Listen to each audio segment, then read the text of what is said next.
Why did Arsenal bottle the Premier League title? In this video, I'm going to talk about where Arsenal are after a humiliating capitulation against Brighton. Their Premier League campaign, something they put so much focus on as fans, as a club. They obviously threw so many competitions to win it. Why it went so wrong and where Arsenal go from here. If you're new to the channel, make sure you subscribe. We'd really appreciate it. Obviously, I will be covering that huge game for Man City against Real Madrid later this week, so make sure you subscribe for that. Hopefully it won't be heartbreak. Let's get into Arsenal and where they are. I don't want to be too biased because there's so many positives for Arsenal this season. So many. They've got the youngest squad in the league. They play beautiful football. And they were able to lead the Premier League title race for 93% of the season before it looks like they'll end up second. So there's a lot of positives. A lot of positives. And the big one in all of those has to be how they play football. They play football the right way.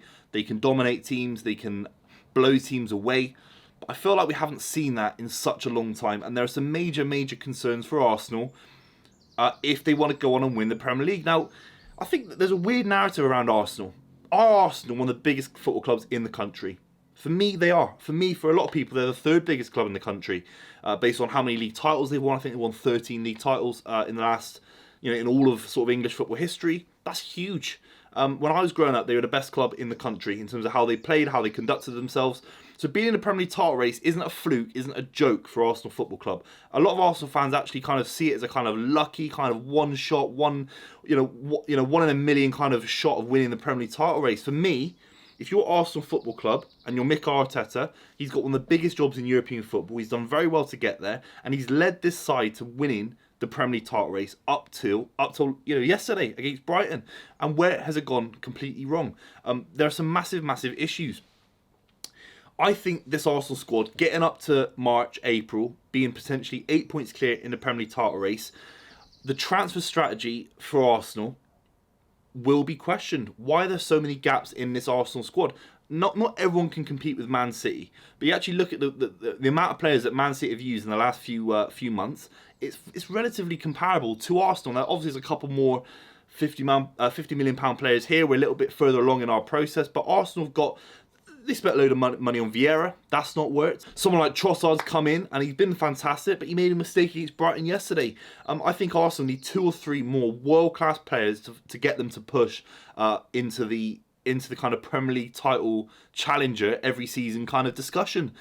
The big thing is, okay, you take away transfer strategy. I think it's a bit of an abstract idea middle of the season, especially a few months after January.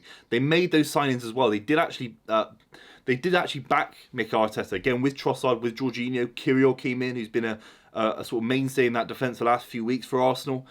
But it hasn't worked, and Arteta has to have some responsibility thrown at him, in my opinion. For me, there wasn't enough squad rotation. I look at Saka, I look at Partey, I look at Rob Holding. These are players that should have been rotated at different points, and they should have been rotated more ruthlessly. Look at Guardiola, how he can cut De Bruyne out of the squad.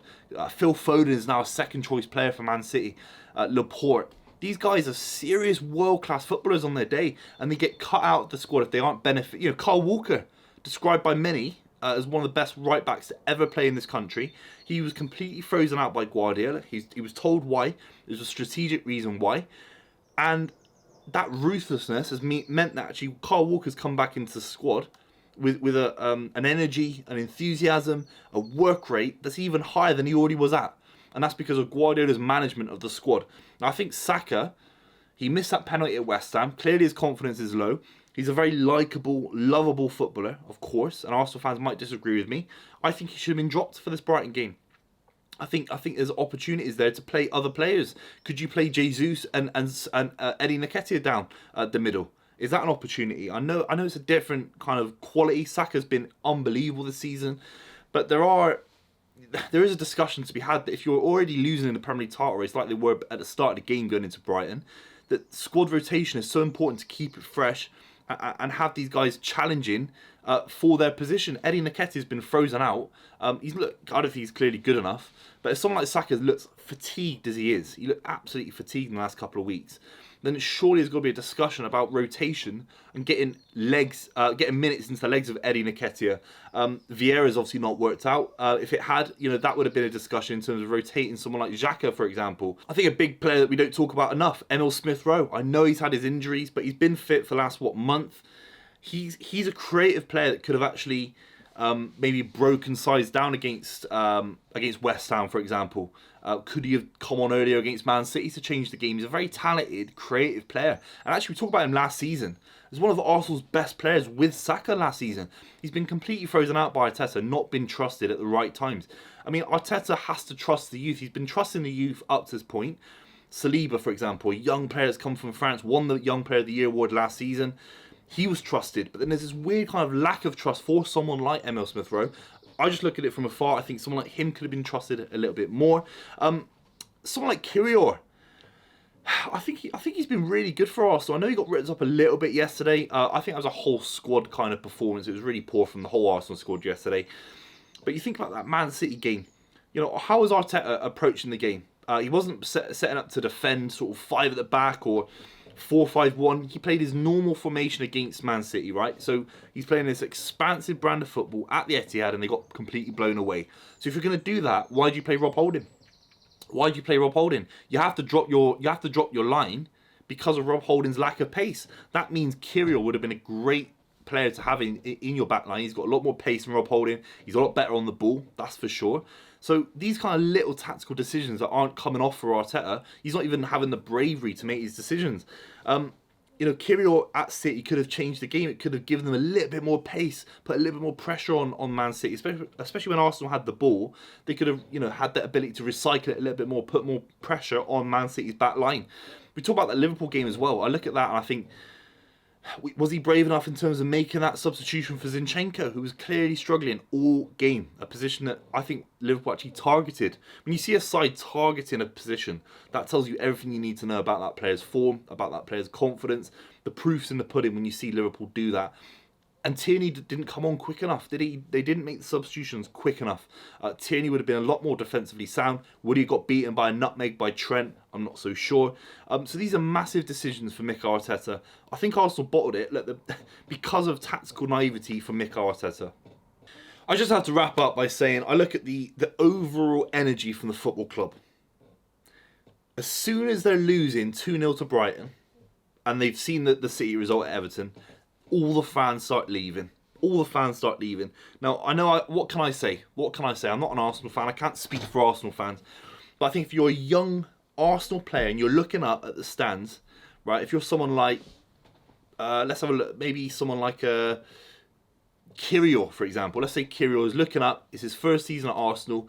They've been in a Premier League title race since he joined the club. And it's the first game that you think, okay, it's gone now. It's gone. You look up, and it's an empty stadium.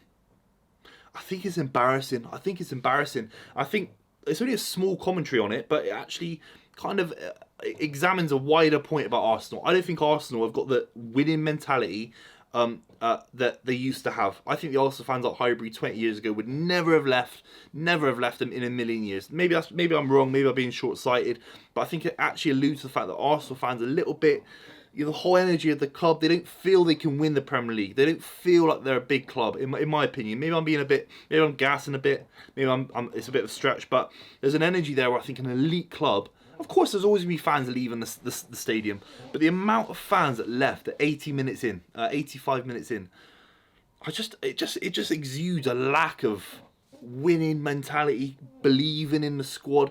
I don't think Liverpool fans leave in that kind of capacity. I don't think Man United fans do. That's just my opinion.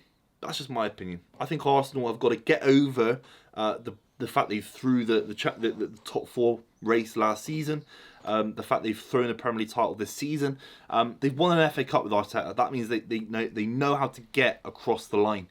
But there has to be a massive debate about if Arsenal bottling it has been down to the fact maybe they don't believe they could win it at all. How can you be leading the Premier League title race for 93% of the season and not go on to win it? It's a crazy statistic, and it's more than any other club in the history of the Premier League. So that's just my analysis of it. Very keen to see what you think in the comments down below. I think Arsenal got a very, very good platform to go make some signings. I hope they back Arteta, you know, from a neutral's perspective, because this squad is playing some beautiful football. I think they need a centre forward. I think they need a centre back. I think they probably need an extra Partey in midfield, that kind of player. They can definitely go again. They can definitely challenge again. Will they be 8 points clear again in the Premier League title race in the next 10 years? I'm not so sure. But let me know what you think in the comments down below. I'll see you soon.